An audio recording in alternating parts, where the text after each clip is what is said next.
আসসালামু আলাইকুম। ক্লাস 5 দেখো, আগের ক্লাসে আমরা উত্তরবঙ্গের উঁচু জায়গা ও নদী এই চ্যাপ্টারটা নিয়ে আলোচনা করেছিলাম।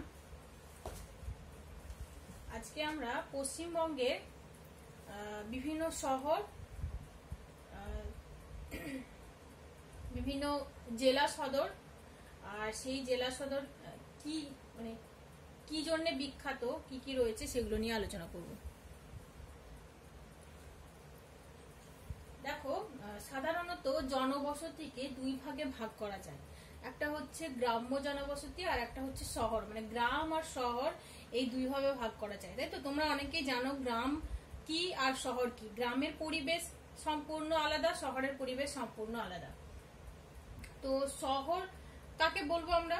শহর সেই সব জনবসতিকে আমরা বলবো যেখানে 5,000-এরও বেশি মানুষ বসবাস করে, আর বেশিরভাগ মানুষই সরকারি চাকরি বা ব্যবসা বাণিজ্যের সঙ্গে যুক্ত থাকে।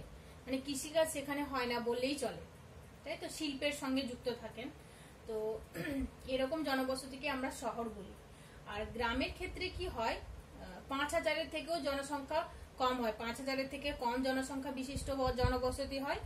আর গ্রামের মানুষ বেশিরভাগই কৃষিকাজ এবং অন্যান্য ছোটখাটো কাজের সঙ্গে যুক্ত থাকে।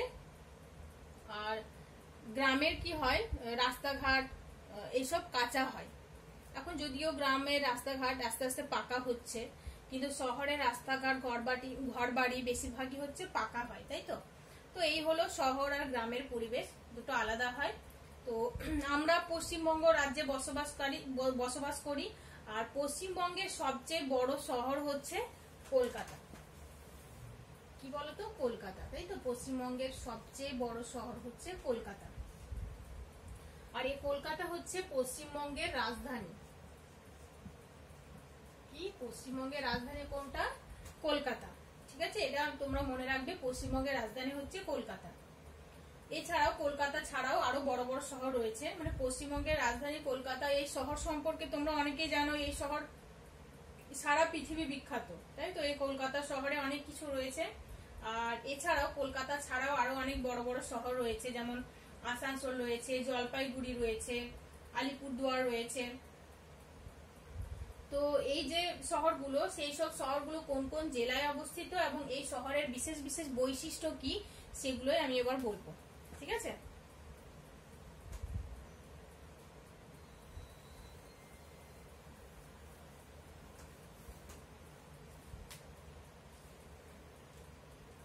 দেখো এখানে সদর শহর আর জেলার নাম বলছি আমি। দার্জিলিং, দার্জিলিং হচ্ছে একটা শহর, এটা পৃথিবীর বিখ্যাত একটা শহর। হ্যাঁ, দার্জিলিং শহরটা। আর এই দার্জিলিং শহরটা দার্জিলিং জেলাতে অবস্থিত। কোন জেলায় অবস্থিত? দার্জিলিং জেলাতে অবস্থিত। আর এই দার্জিলিং শহরটি দার্জিলিং জেলার উত্তর পূর্ব দিকে অবস্থিত। তোমরা উত্তর দিকে অবস্থিত লিখলেও হবে। তো দার্জিলিং জেলার উত্তর দিকে অবস্থিত। তোমাদের বইতে দেখো 79 নাম্বার পাতায় পশ্চিমবঙ্গের জেলা সদর এই চ্যাপ্টারটায় সদর শহর ও জেলার নাম এগুলো দেওয়া রয়েছে। আর পাশে একটা ছক রয়েছে, দেখো জেলার কোন দিকে অবস্থিত এবং কোন অঞ্চলে। তো আমি সেগুলো বলে দিচ্ছি, তোমরা বইতে লিখে নিতে পারো, খাতাতে তোমরা লিখে নিতে পারো। ভিডিওটা দেখার সঙ্গে সঙ্গে বই বের করে তোমরা লিখবে। চ্যাপ্টারটার নাম হচ্ছে পশ্চিমবঙ্গের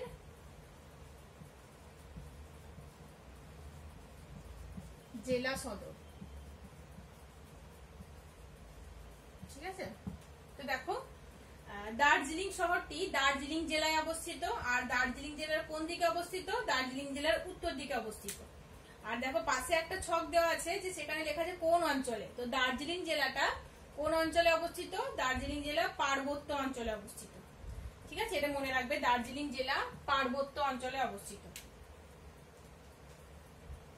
পাহাড়ি এলাকা, তাই তো, পার্বত্য অঞ্চলে অবস্থিত। আর এই দার্জিলিং জেলার বিশেষ বৈশিষ্ট্য হচ্ছে এখানকার চা। দার্জিলিং এর চা হচ্ছে সারা পৃথিবী বিখ্যাত, মানে এই দার্জিলিং এর চা সুগন্ধির জন্য বিখ্যাত, আর এর চাহিদা সারা পৃথিবীতে ব্যাপক। আর এখানে দেখো ম্যাল রয়েছে, চিড়িয়াখানা রয়েছে, এখানে রোপওয়ে রয়েছে। রোপওয়ে বলতে এখানে আকাশ পথে এক জায়গা থেকে আরেক জায়গায় যাওয়া যায়।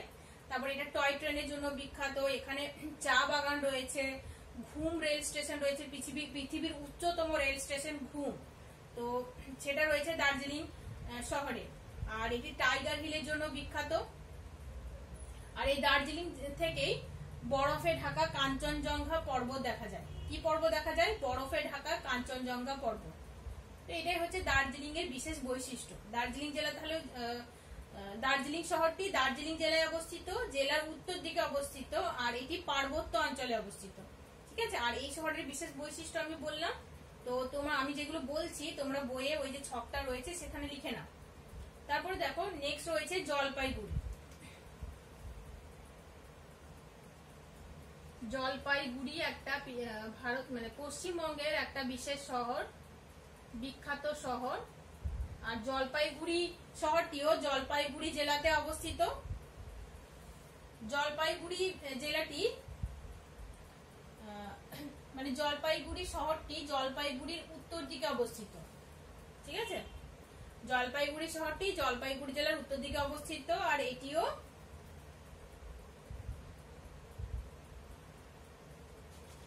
উত্তরের পার্বত্য অঞ্চল থেকে যে নিচু যে অঞ্চলটা সেখানে অবস্থিত। ঠিক আছে,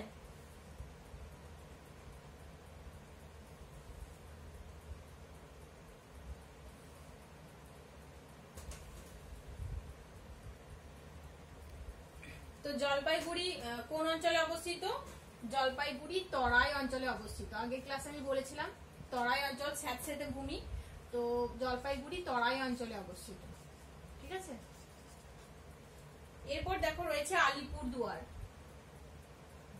আলিপুরদুয়ার হচ্ছে পশ্চিমবঙ্গের 20তম জেলা। আলিপুরদুয়ার শহরটি আলিপুরদুয়ার জেলাতে অবস্থিত, আর এটি আলিপুরদুয়ার শহরটি আলিপুরদুয়ার জেলার উত্তর দিকে অবস্থিত। উত্তর দিকে নয়, আলিপুরদুয়ার শহরটি আলিপুরদুয়ার জেলার দক্ষিণ দিকে অবস্থিত। ঠিক আছে, তোমরা দেখো তার পাশে একটা মানচিত্র রয়েছে, সেই মানচিত্র দেখে দেখে করবে, তাহলে তোমার সুবিধা হবে। এটিও তরাই অঞ্চলে অবস্থিত।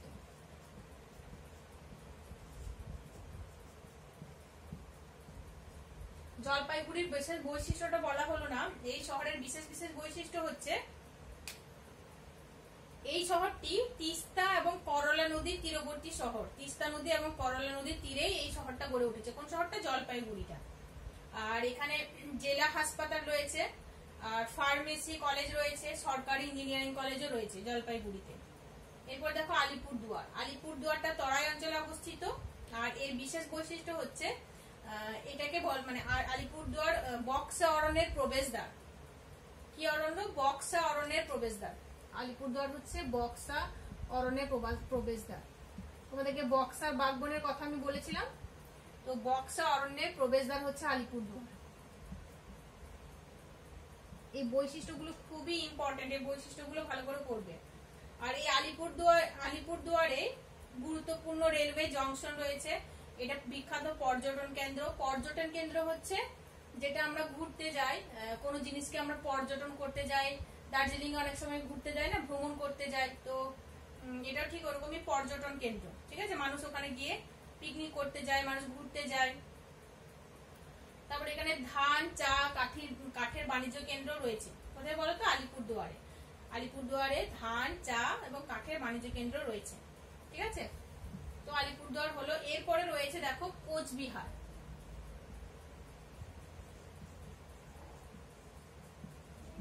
কোচবিহার শহরটিও কোচবিহার জেলাতে অবস্থিত, এবং কোচবিহার শহরটি কোচবিহার জেলার মাঝখানে অবস্থিত, মধ্যভাগে বলতে পারি, মধ্যভাগে অবস্থিত। এটিও কোচবিহার শহরটি এটিও তরাই অঞ্চলের অন্তর্গত। ঠিক আছে, এরপরে দেখো রয়েছে যে এই শহরের বিশেষ বিশেষ বৈশিষ্ট্য কি। কোচবিহার শহরের বিশেষ বৈশিষ্ট্য হচ্ছে এটি তোরসা নদীর পূর্ব তীরে অবস্থিত। এখানে অনেক পুরনো রাজা মহারাজাদের প্রাসাদ রয়েছে। এখানে মদন মোহন মন্দির রয়েছে। কি মন্দির? মদন মোহন মন্দির। তাহলে তোমাদের কোশ্চেন আসতে পারে যে মদন মোহন মন্দির কোথায় রয়েছে? তো মদন মোহন মন্দির কোচবিহার শহরে রয়েছে। ঠিক আছে, এরপর দেখো বিখ্যাত একটা শহর, পশ্চিমবঙ্গের বিখ্যাত একটা শহর হচ্ছে রায়গঞ্জ। রায়গঞ্জ শহরটি উত্তর দিনাজপুর জেলায় অবস্থিত। কোন জেলায়? উত্তর দিনাজপুর জেলায় অবস্থিত। আর এই শহরের বিশেষ বৈশিষ্ট্য হচ্ছে এখানে কুলিক পাখিরালয় রয়েছে। কি পাখিরালয়? কুলিক পাখিরালয় রয়েছে।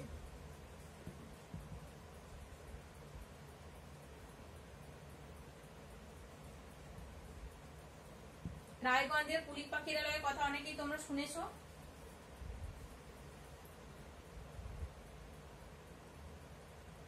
তো এই রায়গঞ্জ উত্তর দিনাজপুর জেলার দক্ষিণ দিকে অবস্থিত। আর এটি উত্তরের মানে পশ্চিমবঙ্গের যে সমভূমি অঞ্চল, সেই অঞ্চলে এই শহরটি গড়ে উঠেছে, রায়গঞ্জ। এরপর দেখো বালুরঘাট। বালুরঘাটও হচ্ছে পশ্চিমবঙ্গের বিখ্যাত একটি শহর, যেটি দক্ষিণ দিনাজপুরে অবস্থিত, মানে দক্ষিণ দিনাজপুর জেলায় অবস্থিত বালুরঘাট। আর এই বালুরঘাট শহরটি দক্ষিণ দিনাজপুর জেলার একদম দক্ষিণ দিকে অবস্থিত। ঠিক আছে, এটিও সমভূমি অঞ্চলে অবস্থিত। আর এই বালুরঘাট শহরটির বিশেষ বৈশিষ্ট্য হচ্ছে এটি আত্রেয়ী নদীর পূর্ব পাশে অবস্থিত। কোন নদী? আত্রেয়ী নদী। আত্রেয়ী নদীর পূর্ব দিকে অবস্থিত। এখানে কলেজ রয়েছে, বিদ্যালয় রয়েছে, আইন কলেজ রয়েছে, তারপর প্রান্তিক শহর বালুরঘাট, আর বিভিন্ন কৃষি পণ্যের বাণিজ্য কেন্দ্র হচ্ছে বালুরঘাট। এটা হচ্ছে বালুরঘাটের বিশেষ বৈশিষ্ট্য। এরপরে দেখো রয়েছে ইংলিশ বাজার।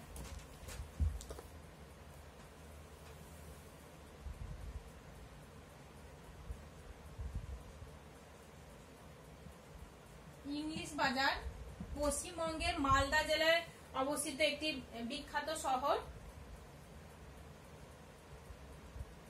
আর এই ইংলিশ বাজার শহরটি মালদা জেলার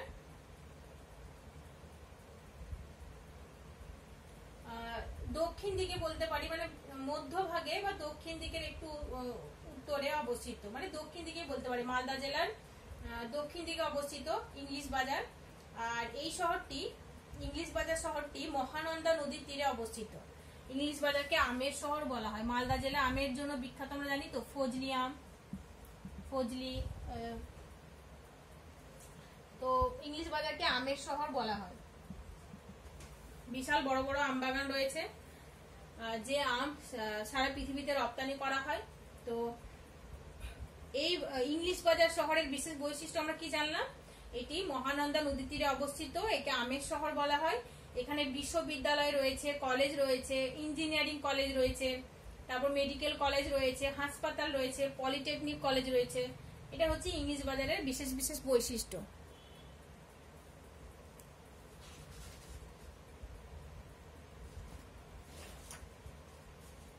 এরপর রয়েছে দেখো বহরমপুর।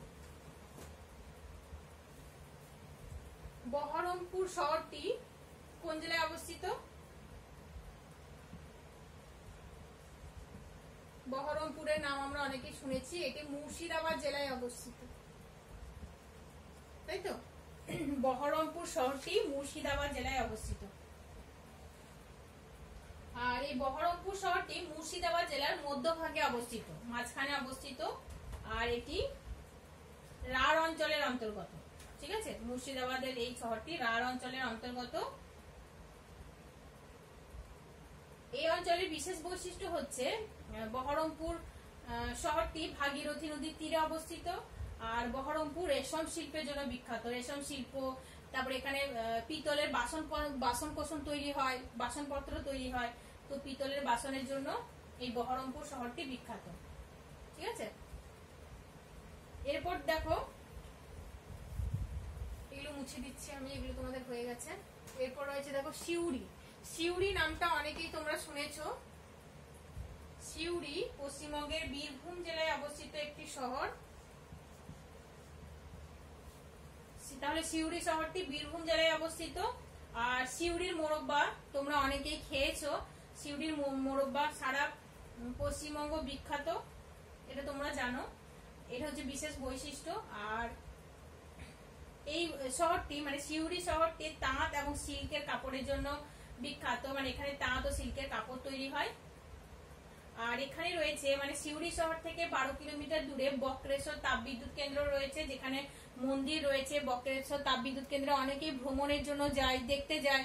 তাপবিদ্যুৎ কেন্দ্র বলতে বক্রেশ্বরে দেখবে তাপবিদ্যুৎ কেন্দ্র রয়েছে, এখানে উষ্ণ প্রস্রবণও রয়েছে, যেখান থেকে ভূগর্ভ থেকে গরম জল বেরিয়ে আসে। অনেকেই তোমাদের মধ্যে অনেকেই ঘুরতে গেছো, দেখেছো নিশ্চয়ই, তো দেখবে ওখান থেকে ভূগর্ভ থেকে গরম জল বেরিয়েছে, এতটাই গরম জল যে ওখানে চাল দিয়ে ভাত হয়ে যাবে, এতটাই গরম। ঠিক আছে, সিউড়ি শহরটি বীরভূম জেলায় অবস্থিত, আর বীরভূম জেলায় রাঢ় অঞ্চলে অবস্থিত, তাই তো? তাহলে সিউড়ি শহরটি রাঢ় অঞ্চলের অন্তর্গত। সিউড়ি শহরটিও বীরভূম জেলার দক্ষিণ পূর্ব দিকে অবস্থিত। এরপর দেখো রয়েছে কৃষ্ণনগর। কৃষ্ণনগরের নাম অনেকেই তোমরা শুনেছো।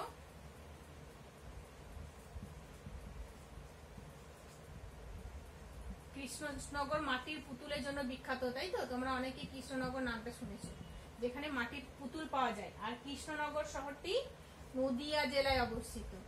কোন জেলায়? নদিয়া জেলায় অবস্থিত, তাই তো? এই কৃষ্ণনগর শহরটি নদিয়া জেলার মধ্যভাগে অবস্থিত।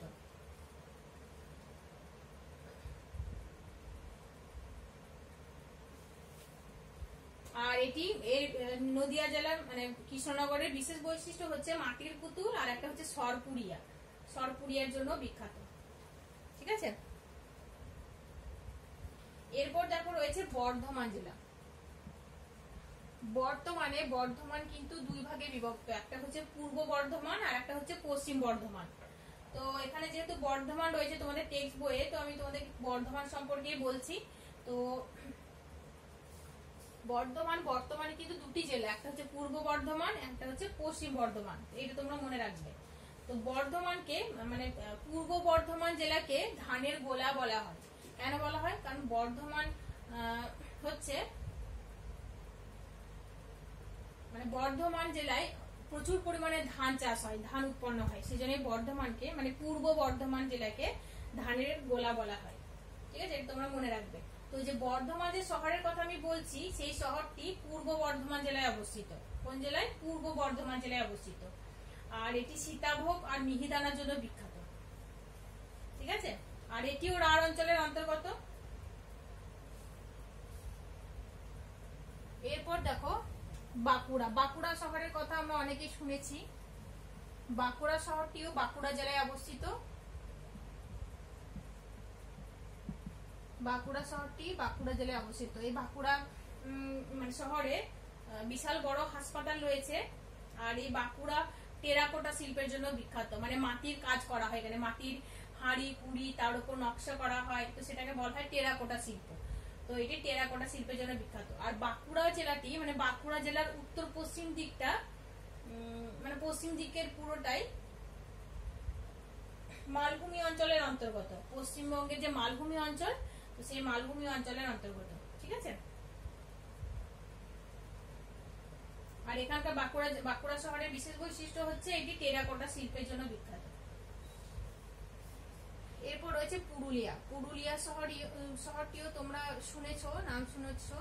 পুরুলিয়া শহরটি পুরুলিয়া জেলায় অবস্থিত। আর এই পুরুলিয়া জেলাটি পুরোটাই মালভূমি অঞ্চলের অন্তর্গত, তাই তো? পুরুলিয়া শহরটিও মালভূমি অঞ্চলের অন্তর্গত। পুরুলিয়া শহরটি পুরুলিয়া জেলার উত্তর দিকে অবস্থিত। আর এই পুরুলিয়ার বিশেষ বৈশিষ্ট্য হচ্ছে এখানে কলেজ রয়েছে, বিখ্যাত স্কুল রয়েছে।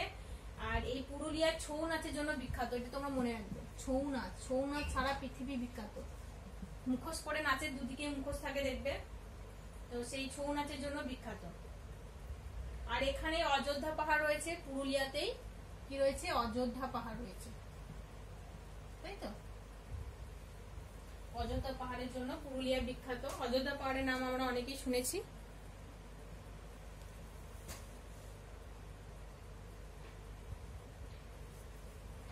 এরপরে রয়েছে দেখো মেদিনীপুর।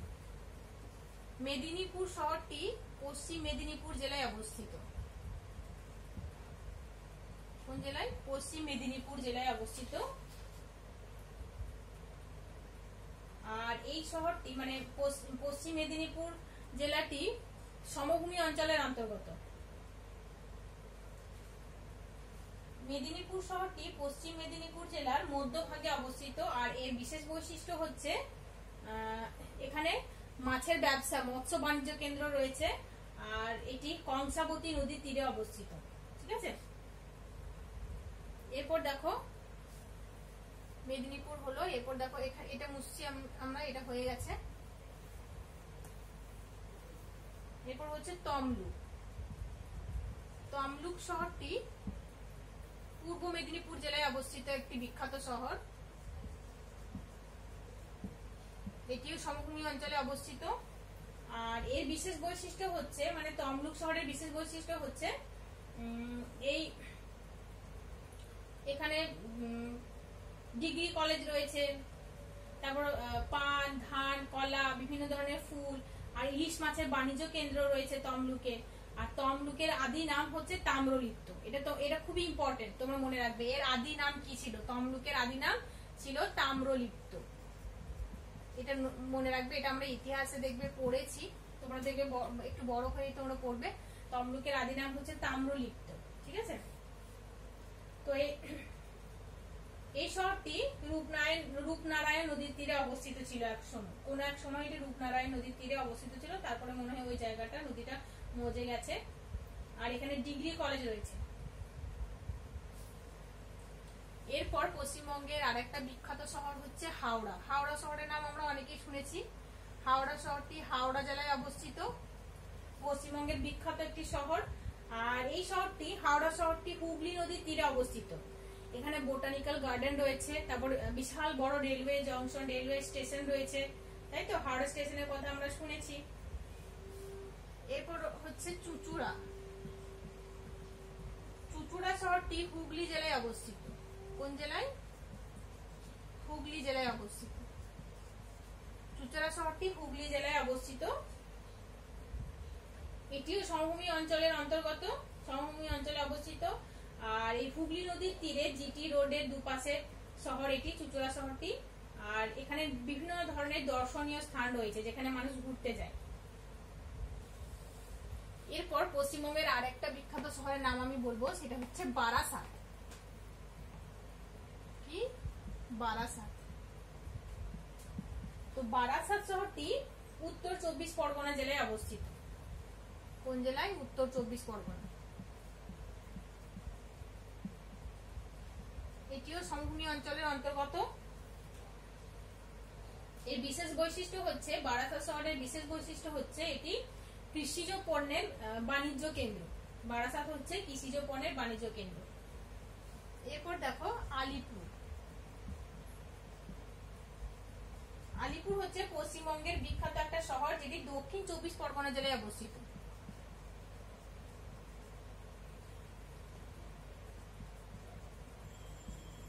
দক্ষিণ 24 পরগনা জেলায় অবস্থিত।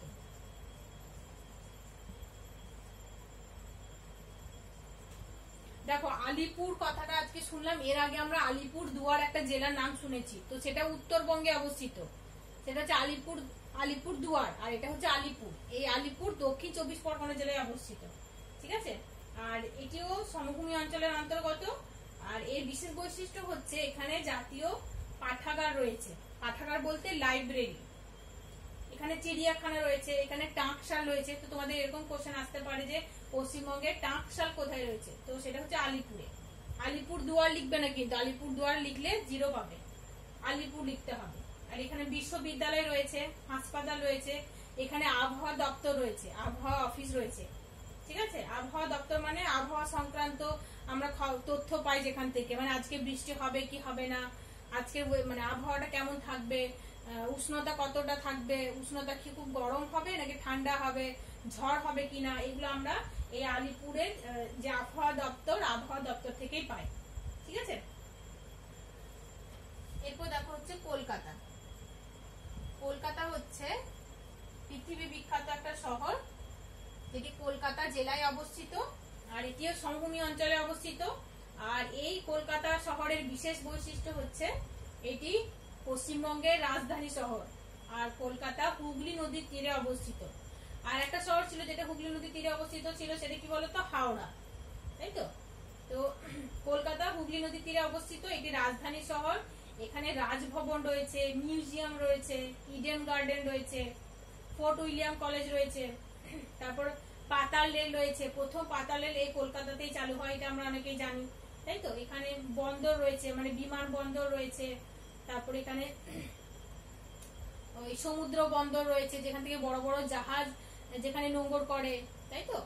তো কলকাতা মানে বিখ্যাত একটা শহর, যেখানে অনেক দর্শনীয় স্থান আছে, অনেক কিছু দেখার রয়েছে। তো দেখো, আজকে আমরা পশ্চিমবঙ্গের বিশেষ বিশেষ কিছু শহরের কথা শুনলাম আর সেগুলো সম্পর্কে জানলাম। তো কোন কোন শহরগুলো, আমি নামটা আরেকবার বলছি, নামগুলো আরেকবার বলছি, তোমরা মনে করো। আর এই শহরের নাম ও জেলার কোন দিকে অবস্থিত, কোন অঞ্চলে অবস্থিত, আর বিশেষ বিশেষ বৈশিষ্ট্য যেগুলো আমি বললাম সেগুলো তোমরা ভালো করে টেক্সট বইটা দেখে পড়বে। প্রথমে দেখো বললাম দার্জিলিং, তারপর জলপাইগুড়ি, আলিপুরদুয়ার, কোচবিহার, রায়গঞ্জ, বালুরঘাট, ইংলিশ বাজার, বহরমপুর, সিউড়ি, কৃষ্ণনগর, বর্ধমান, বাঁকুড়া, পুরুলিয়া, মেদিনীপুর, তমলুক, হাওড়া, চুঁচুড়া, বারাসাত, আলিপুর আর কলকাতা। 20টা, মোট 20টা শহরের কথা আমি বললাম। তো এই 20টা শহর, তাদের বিশেষ বৈশিষ্ট্য, কোন জেলায় অবস্থিত আর কোন অঞ্চলে অবস্থিত, সেগুলো তোমরা ভালো করে পড়বে, ঠিক আছে। কোনো অসুবিধা হলে, কোনো কিছু জানা থাকলে আমার সঙ্গে কন্ট্যাক্ট করবে।